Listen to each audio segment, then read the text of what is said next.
Good morning, everyone. Thank you for joining us. It is Monday morning. It is September 18th. We're going to talk about the latest news and weather headlines here in just a sec. Before we dive into that, a reminder, you can watch us live on Facebook every morning around 8 o'clock. You can also find us throughout the day on your Facebook feed. You can also find us on our Inform YouTube channel, and you can find us on your favorite podcast platform. Just go to inform.com/podcast and look for the Inform Minute. All right, let's jump into the weather. Today, it's not hot yet. It's kind of a cool start to our day, but it's going to feel like summer come this afternoon. Breezy out of the southeast, 15 to 25. But yeah, temperatures warming up into the 80s, which feels like summer, something I think some people are still okay with. Yeah. Tomorrow warming up in the middle 80s, less of a breeze, so just a warm day with mostly sunny skies. And then Wednesday looks nice too. Temperatures cooling off a little bit back in the 70s before watching rain chances Thursday through Sunday. So like a rainy set of days. Yeah, kind of turns a little soggy, gloomy kind of periodically. It does. Soak up these summer-like days while you can before that. You should, yeah. So but be aware of the wind today. That's it's going to be breezy. It was breezy this morning. It was chilly out there.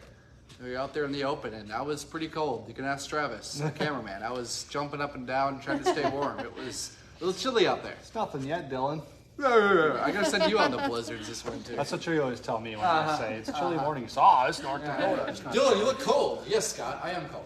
Well, hey, you gonna tell us about the Northern Lights or what? Oh, come on, come back. Don't leave us so soon. He's in a Monday mood. I'm in a Monday mood. Get me out of here. It's like right Thursday though. I don't know what day it is.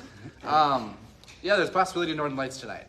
A plasma ejected off the sun earlier on this weekend on Saturday morning, and what that means is that was Earth-directed plasma, and there's a chance that that could cause the Northern Lights tonight.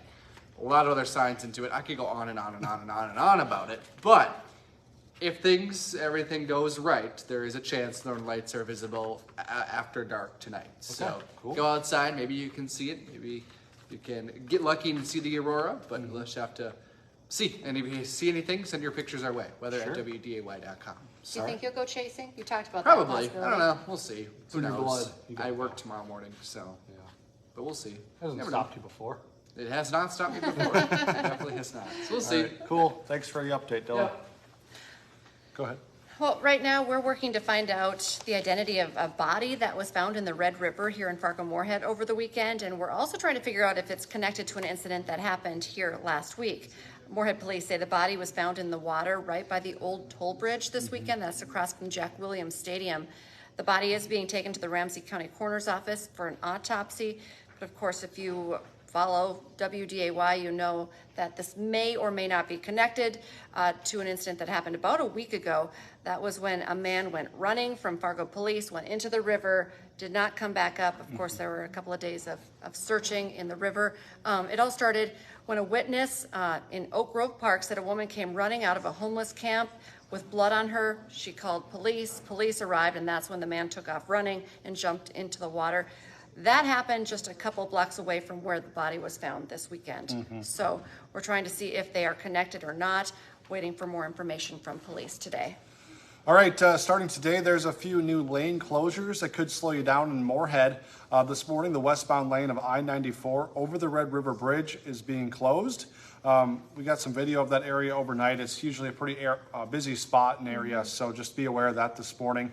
That closure will then switch to the eastbound lane tomorrow morning, and then on Wednesday, crews will be inspecting Veterans Memorial Bridge on Highway 10 and Main Avenue at the Buffalo River Bridge. So all these things are kind of just going on to keep in mind on your morning and evening commutes.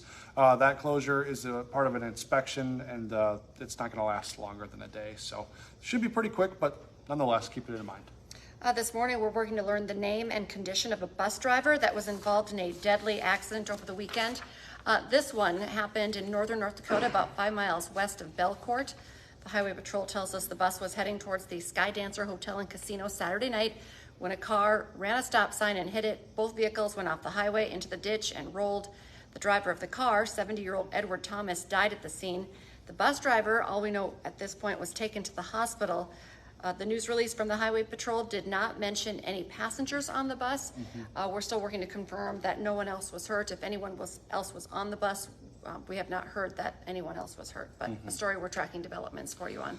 This morning, family and friends are mourning the loss of a well-known athletic trainer in our community who died in an ATV accident. 61-year-old John Darling of Fargo was killed when the four-wheeler that he was riding hit a tree.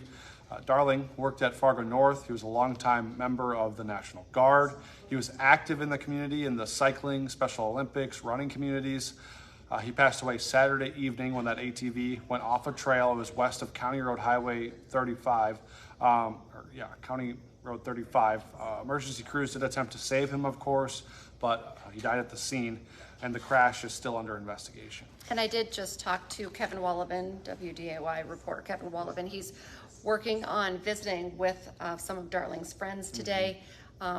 He served overseas, so I'm guessing it's going to be some of his fellow veterans that will be speaking, but of course, like you mentioned, very well known. So be sure to watch for Kevin's story tonight at 6.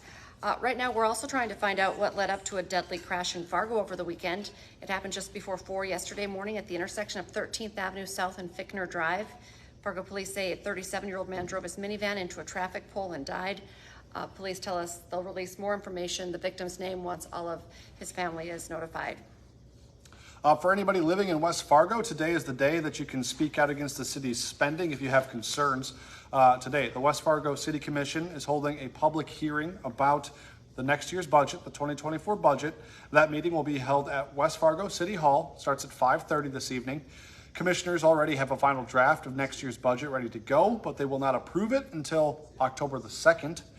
So if you have any questions about the current budget, you can find an outline on the city's website. That is westfargond.gov. Also happening today, Let's Talk West Fargo will be hosting a public forum to talk about the upcoming school bond referendum. The event is free. Everyone's welcome to attend. It's going to be held at Traditions Restaurant and Bar in West Fargo at 6:30 tonight. The group is encouraging people to come and ask questions about the $133 million referendum. The election for that referendum is coming up next Tuesday. All right, big national headline this morning. A group of House Republicans has come to terms on a short-term funding bill that would avoid a government shutdown. However, it still faces major hurdles. That agreement has a 31-day continuing resolution that comes with a GOP-approved border security package. So now, even if House Republicans do approve this bill, it will likely get squashed by Democrats in the Senate. There's less than 2 weeks left for lawmakers to try and figure out and prevent the government shutdown. Hot Mic with Dom Izzo coming up here from 9 to 11 on WDAY Extra and Inform.com. Huge sports weekend in the books. Of course, Dom's going to be talking football, especially the Bison, wrapping up 3 weeks now, so going in on 3 weeks. Plus, the Twins are closing in on a division title this week. He's going to talk about how they are prepping for a return trip to the postseason. Hot Mic is on from 9 to 11 on WDAY Extra. And don't forget, for 99 cents a month for your first 3 months, you can get an all-access pass to Inform.com. Just visit Inform.com/subscribe to get that deal. And remember, our next newscast coming up at 11 this morning, and then we have you covered this afternoon, 4, 5, 6, 9, and 10. Have a great day, everyone. Bye-bye.